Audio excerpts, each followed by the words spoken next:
আপনাদের সামনে এখন বক্তব্য নিয়ে আসছেন আমাদের শ্রমিক দলের উপদেষ্টা সাবির হোসেন সাকি। আমাদের সামনে আপনাদের সামনে বক্তব্য দেন। আউযু বিল্লাহি মিনাশ শাইতানির রাজিম। বিসমিল্লাহির রহমানির রহিম। 1 মে আন্তর্জাতিক শ্রমিক দিবস।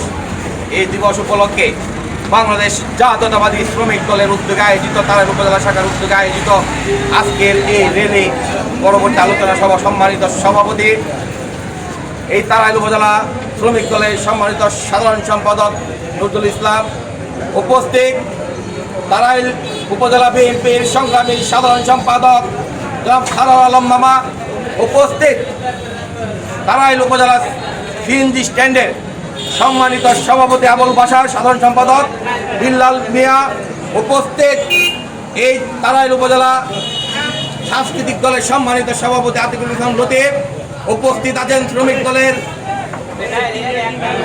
আবু সাইদ এবং উপস্থিত তারাইল উপজেলা মুক্তিযোদ্ধা কলেজের সম্মানিত ছাত্র দলের সম্মানিত সভাপতি জনাব জুয়েল উপস্থিত, আরও নেতৃবৃন্দ এবং তারাইল উপজেলা ছাত্র দলের সম্মানিত সাধারণ সম্পাদক হিমেল মিয়া এবং আরও অন্যান্য নেতৃবৃন্দ। সকলের নাম নিলে সময় হবে, আর একটা র্যালি হবে আমাকে নিয়ে, তারা ওয়েট করতেছে।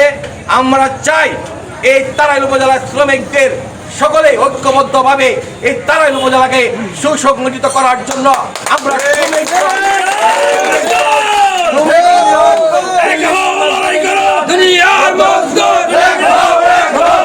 যত শ্রমিক বিন্দু আছেন, যত শ্রমিক সংগঠন আছেন, সকলকে ঐক্যবদ্ধ নিয়ে এই তারাইল উপজেলাকে একটি প্রতিষ্ঠিত উপজেলা করার জন্য আমরা সংগ্রাম চালিয়ে যাব। আমরা আমাদের নেতা মরহুম জিয়াউর রহমানের আদর্শে আদর্শিত হয়ে আমরা শ্রমিক সংগঠন যারা আছি সকলে ঐক্যবদ্ধভাবে এই তারাইল উপজেলা থেকে সন্ত্রাস দূর করব, চাঁদাবাজি দূর করব এবং মাদক দূর করব ইনশাআল্লাহ। শ্রমিকরা পারি না এমন কিছু নাই, আমরা শ্রমিকদের মাধ্যমে ন্যায্য অধিকার ফিরিয়ে আনে এই শ্রমিকদের শ্রমকে মূল্যায়ন করবো ইনশাআল্লাহ। আমাদের সরকার বিএনপি সরকার জনাব তারেক রহমান আমাদের প্রধানমন্ত্রী, তার নেতৃত্বে আমরা সুখী সমৃদ্ধ বাংলাদেশ গড়ার লক্ষ্যে আমরা একসঙ্গে কাজ করে যাব, এই আশাবাদ ব্যক্ত করে আমি আমার সংক্ষিপ্ত বক্তব্য শেষ করলাম। আল্লাহ হাফেজ। বাংলাদেশ জিন্দাবাদ, বাংলাদেশ জিন্দাবাদ, জিন্দাবাদ।